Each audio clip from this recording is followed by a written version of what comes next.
வழங்கப்படும் தீர்ப்புகளும் தீர்மானங்களும் இந்நாட்டின் நீதியின் தன்மை, ஜனநாயகம் மற்றும் சட்டத்தின் ஆதிக்கம் ஆகியவற்றை நேர்த்தியாக பிரதிபலிக்கும் கண்ணாடியாகும் என பிரதமர் கலாநிதி ஹரிணி அமரசூரிய தெரிவித்தார்.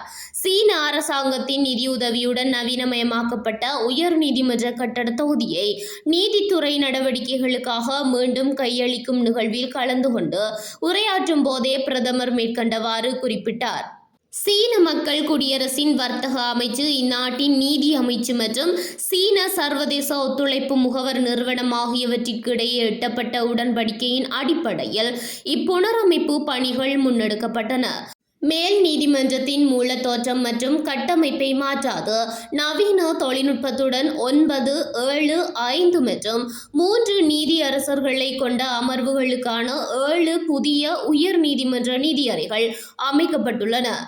அத்துடன் நீதியரசர்களுக்கான 20 புதிய உத்தியோகபூர்வ அறைகள் மற்றும் பணியாளர் வசதிகள், மின் தூக்கிகள், நவீன நூலகம், வழக்கு ஆவண அறை மற்றும் கேட்போர் கூடம் என்பனவும் அனைத்து இடங்களையும் உள்ளடக்கும் வகையில் தானியங்கி கேமரா கட்டமைப்புடன் கூடிய அதிநவீன கட்டுப்பாட்டு அறை உள்ளிட்ட நவீன வசதிகளுடன் இக்கட்டட தொகுதி புனரமைக்கப்பட்டுள்ளது.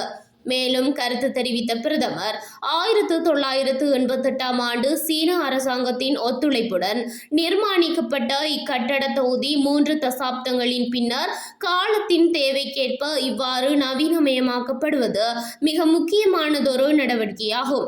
நீதித்துறை உட்கட்டமைப்பு வசதிகளுக்காக மேற்கொள்ளப்படும் முதலீடு என்பது உண்மையில் பொதுமக்களின் நம்பிக்கைக்காக செய்யப்படும் முதலீடாகும். பாதுகாப்பான மற்றும் வினைத்திறனான சூழல் மூலம் நீதிமன்றத்தின் சுயாதீனத்தன்மை மற்றும் கௌரவம் மேலும் வலுவடையும் என கூறினார். சீன ஜனாதிபதி ஷி ஜின்பிங் உள்ளிட்ட சீன அரசாங்கம் இலங்கைக்கு வழங்கி வரும் தொடர்ச்சியான ஒத்துழைப்பை பாராட்டிய பிரதமர், நீதி அனைவருக்கும் சமமாக நிலைநாட்டப்படும் என்ற பொதுமக்களின் எதிர்பார்ப்பை நிறைவேற்ற இந்த நவீன வசதிகள் உறுதுணையாக அமையும் என நம்பிக்கை வெளியிட்டார். இந்த நிகழ்வில் நீதி அமைச்சர் ஹர்ஷன நாணயக்கார, பிரதம நீதியரசர் பத்மன் சூரசேன, சட்டமா அதிபர் பாரீந்த ரணசிங்க, இலங்கைக்கான சீன தூதுவர் ஷி ஷென்ஹாங் உள்ளிட்ட உயர் நீதிமன்ற மற்றும் மேன்முறையீட்டு நீதிமன்ற நீதியரசர்கள் பலரும் கலந்து கொண்டனர்.